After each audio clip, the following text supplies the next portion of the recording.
The views and opinions of this program are those of the host, guests, and callers. There is substantial risk of loss in trading futures and options, which you should carefully consider prior to trading. For over 95 years, we've set the bar. Power, we restored it.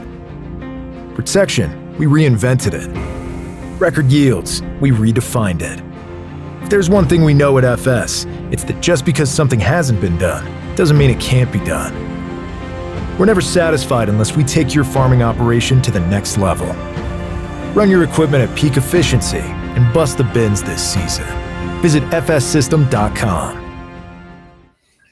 Well, on Monday's trade action, mostly lower. We set new lows in wheat, December corn, another sharp day down in feeder cattle, and that spilled over into live cattle and hog trade as well. Soy products, though, and soybeans largely mixed on the session. Let's talk about things now post-Thanksgiving holiday. We welcome in John Heimberg with Total Farm Marketing joining us here. And John, good to catch up with you again. How was your Thanksgiving? Hope you had a good one. Yeah, solid day. Got a little surprise win from the Packers we weren't counting on, so that made things even better yet. But not liking the change in weather, though, with the snow here and now today pushing, trying to get above 15, 20 degrees on total temperatures, and the wind is howling. So winter has shown up the couple days after Thanksgiving here in Wisconsin. Yeah, I was going to say, Old Man Winter showing us that he's not far off here after the Thanksgiving holiday. And go Pack go. We'll see if the temps stick around. Might make that Sunday night game against the Chiefs coming up here a nice cold one in Lambeau Field. We'll have to see. But enough football talk. Let's talk about what's going on in the graded livestock sector. And Friday was that shortened session. A lot of volatility, a lot of downside volatility, and wondered if that would hold here as we got into Monday. Well, for the most part, it did. And as I mentioned, new lows in wheat, new lows in December corn. I know first notice day here. There's a lot to unpack, but really it just feels like corn and wheat especially lacking any sort of story right now, John.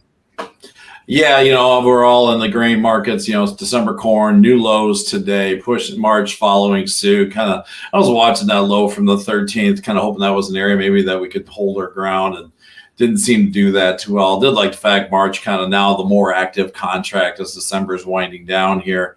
Did hold into that 475 and seemed to want to be gravitated back to it.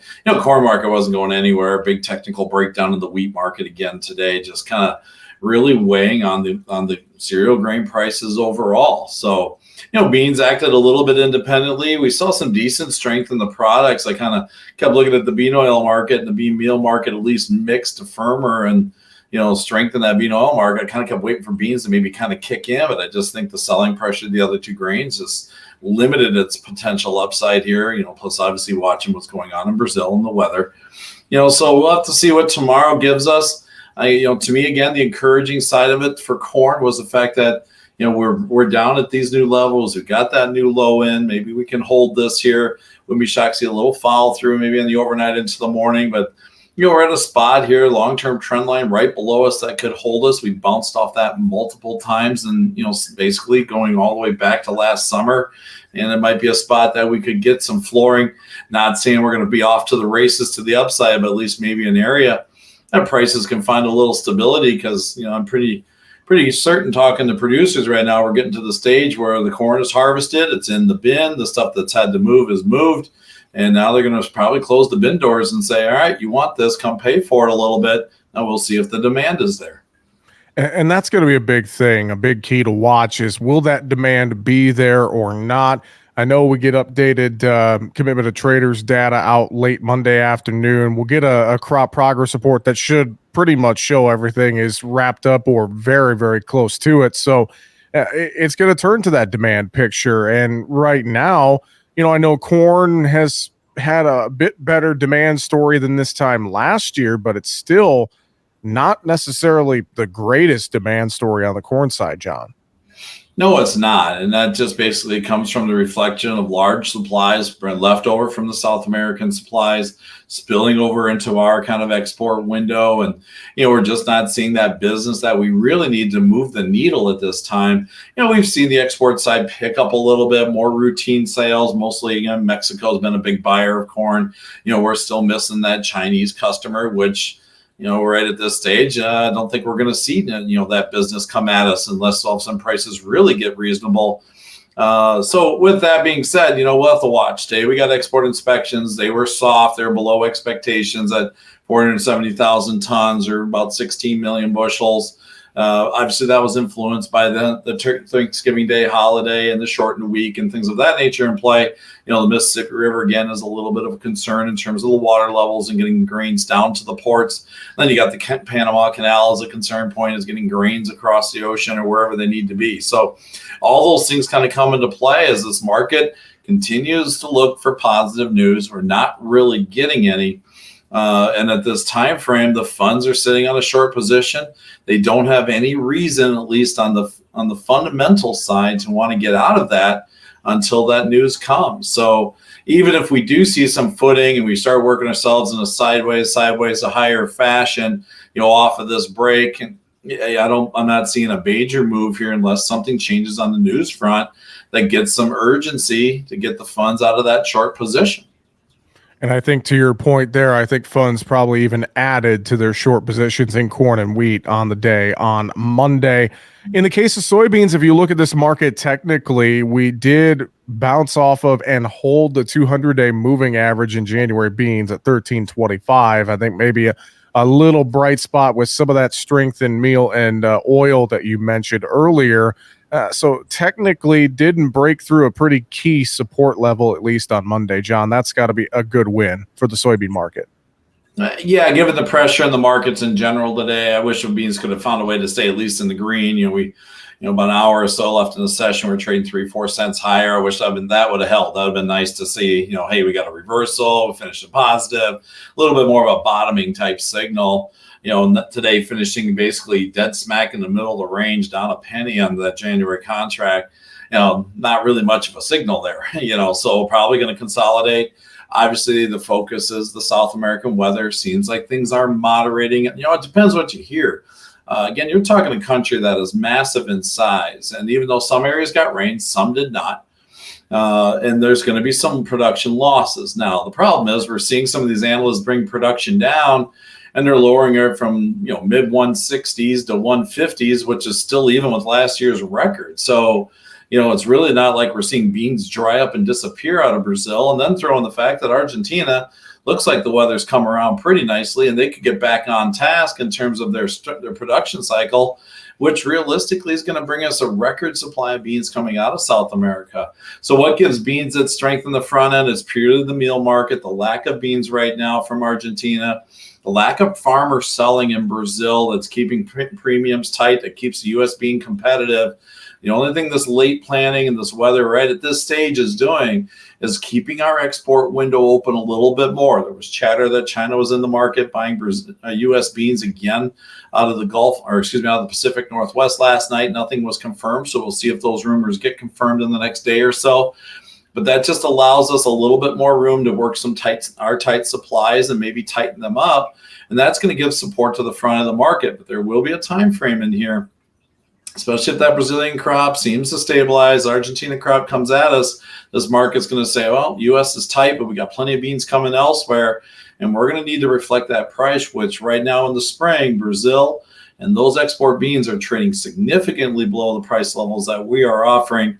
And that could be a situation that could set up a pretty nasty spring in terms of price movement, kind of like we saw last year when we got to the 1st of March. July beans are trading about $15 on those tight supplies and good demand. And we realized that South American crop was going to be a monster. And the next thing you know, by the 1st of May, we were down $2.50. Good thoughts to think about there. And I want to ask as well, I mean, you mentioned this earlier that a lot of what needed to move to town, and now the bin doors might be shut. I mean, any thoughts or anything that farmers need to reassess and think about risk management wise here as we head into the month of December, John?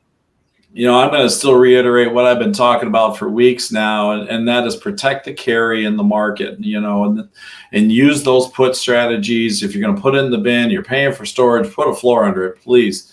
Again, this might be one of those years where we just continue to see this bleed out. Now we've saw December go through the September prices when September came off the board. Now, again, taking all that carry out. We got a carry of 20 cents basically to the March contract. When December gets done, does March take that carry out? So you're taking on a lot of risk between, first off, interest charge, storage fees, as well as the carry, as long as supplies stay relatively heavy. I'd much rather watch puts go nowhere or be worthless in your price holds and trying to figure out where we are, now that we're, pushing 450 on a March price if the price continues to bleed like it is. So that's the biggest thing I'm looking at right now. Selling calls against that carry, buying puts, holding on to that $5 handle for May, trying to hold on to that $5 handle for July. Now we're below there, so we're buying a little bit, close to that 490 point. Just protect what you got, because, I'd rather watch put go worthless than the market take off and run 30, 40 cents because of a media concern or a global issue or a weather pop that comes up that we don't expect, versus just this constant bleed out. Again, we've mentioned before, the funds are short. They have no reason at this time frame to get out. So what they're going to do is they're going to take their short Decembers, they're going to capture the 20 cents of carry and roll them to short Marches and pressure this market there. And then they'll continue to do that step for step until there's a reason that they need to get out of that short position. And right now at this time frame, I'm not seeing it. We are talking today with John Heimberg from Total Farm Marketing as we assess Monday's trade action. John, let's go over to livestock. Cattle, I thought Friday was maybe a one-off with just, a lack of eyeballs on the market and lack of volume as a shortened session went through. We took a big hit to feeder cattle especially. That spilled into the fat cattle trade and into hogs too. But then come back in here Monday and mid-session, kind of just started to do the same thing, and we ended out sharply again in feeders, and that spilled into fat cattle and hogs. So what is your assessment? What exactly is happening here in this cattle market to start? It's been a rough 2 days. We're talking $13 off that January feeder contract and 2 sessions, and that's a heck of a push. And just like you said, today, we started soft, rallied nicely. It's like, okay, there we're getting some footing. And then the sellers kicked back in. And we were kind of all over the map today, but then we ended up obviously on the downside of things here as the sellers just continue to push. This is a money flow thing right now. It's a technically driven trade. I know those are hard to explain, but again, it's just the fact that right now there's nobody wants to step in front of this and hold on to those positions, just given the way the market is trading, not so much the fundamentals. I mean, you got cash last week, now trading about, $8 to $10 above the December contract. So that should be supportive. Just talking to people, they wish they could find feeders for 212 out in the countryside, where January feeders are trading. We'll probably get in a very aggressive snapback and a V bottom type trade off of this, because we're going to overextend it more than we need to. And then you're going to see this thing just roll over and, stops fire and off we go again. Not saying we're going to go back to the highs, but at least get some good price recovery to maybe a more manageable level. But the problem is I'm not sure where the bottom is. Was it today at the low? Is it going to be tomorrow on a break? I go look at long-term charts. There's still some room for that feeder contract in January to get down to the 210, 209 level. We are still, believe it or not, with this pullback and an uptrend going back to that big weekly charts that go all the way back to 2020. We're just going from the top of the range to the bottom of the range. So with that being said, might stay cautious here through the end of the year. We'll see. I was kind of optimistic, maybe the cattle market last week. Typically we see some stock market rally at the end of the year, and I thought maybe that could spill over. But right now, it just feels like the money is really not interested in the commodity space in general here, and cattle seems to be the one that's leading the way to that downside. That's still, I think, a bigger picture thing that we got to keep talking about. The talk of lower inflation, anti-inflationary type environment. An election year is coming up. We're within a calendar year of the next presidential vote. That's a time frame that commodities could be seeing some pressure to keep prices down. So we'll have to watch how that plays out. And obviously cattle was probably the one that was the most overinflated with the most room to tumble. And here it is in this case. So hopefully we can find some footing. The fundamentals are still there to keep this market supported. But right now, the fundamentals don't matter when the money wants to leave as aggressively as they've been holding on to these long positions. They're leaving them very, very quickly. I'll rope hogs in here as well, because I think hogs really been tied to this cattle market here the last two sessions with some of the downtrended spillover. But I mean, what should producers consider here, backing off what you just said about the overinflated nature of the market and watching things here to the end of the year? I mean, how do we manage our risk in the livestock sector right now when it's so volatile to the downside? And then you got the comparison to the cash markets, et cetera. I mean, how do we navigate this the next few weeks ahead, John? What do you think? Well, in terms of the cattle market, focus on the cash market. What's out there? What are you being offered?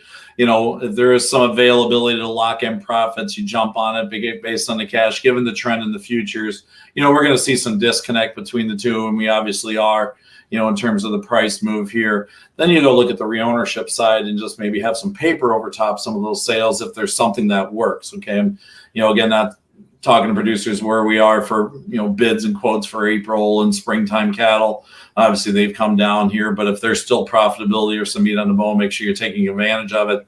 You throw a safety valve put in here to quote unquote stop the bleeding, but that could turn money against you. This very well could be an opportunity again to look at the longer side of things. Probably use call strategies so you got some fixed risk. Get those in place. If the market were to find some bottom, let the market rally back. If you hit to a point where, hey, I can make a good cash sale, we got it. The paper's already over top. It can take care of the potential upside if things were to really kind of kick back in this spring. That type of thought. So it's tough here, because a lot of value has disappeared very, very quickly. And again, we don't know where the bottom is. Are we sub 200 for feeders? Not sure. So, if you're still concerned about the downside, pick up some short-term feeder puts. Don't pay a lot for them. At least stop the bleeding per se. And, really focus on where the cash market is and what can get you some profitability, at least some movement, maybe back to the upside that you can secure, and then think about taking advantage of a strong sell-off to do some reownership. John, before we let you go, any other final thoughts, either livestock or we haven't touched on dairy yet, but I'll leave it to you. Floor is open. Any final thoughts for us here today? Let's touch a little bit on the pig market, the prices there. We're seeing some drop in Chinese hog prices right now. Again, disease concerns, a lot of liquidation, pork really moving into the system. I was a little concerned about the hog market the last couple of weeks. Just looked like it was getting tired. And now, obviously, with the cattle sell-off, it's following suit. So, again, look at those summer prices. The milk market's been extremely rough. Cheese demand seems to be drying up a little bit in here. We got decent production on the milk front. So we've really seen milk prices, again, looking at some decent values, mid-17s out there into the spring. Charts still look weak, like those continue to want to bleed out. So, right now the commodity space in general just feels very, very, soft in terms of its tone. We need some positive news. Even as I'm looking at potential rallies, maybe corn gets a little footing and gets some climb. I'm hoping we can find a way to get 25 cents out of it over time. Okay, it's not going to be quick or aggressive. It's going to be 3 steps forward, 2 steps back. Next thing you know, we got 20 cents in. Guys will start selling again, and down we'll go. So just take advantage of price pops. Make sure you're building some defense underneath those or making some sales incrementally and reward yourself, in these markets right now, because at least so early going into the first part of 24 looks a little bit shaky, at least right now, where the money wants to be overall in these markets. John, if folks have questions and want to talk with you about managing their risk in the markets, I know they can reach out to you there at Total Farm Marketing. How can they get a hold of you, John? Sure, love chat with them anytime. Give me a call, 800-334-9779.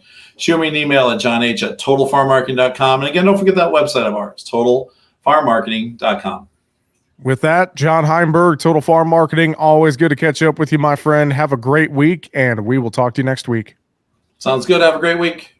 And that's going to do it for Market Talk today. Find us online, markettalkag.com. I'm Jesse Allen. Have a great afternoon.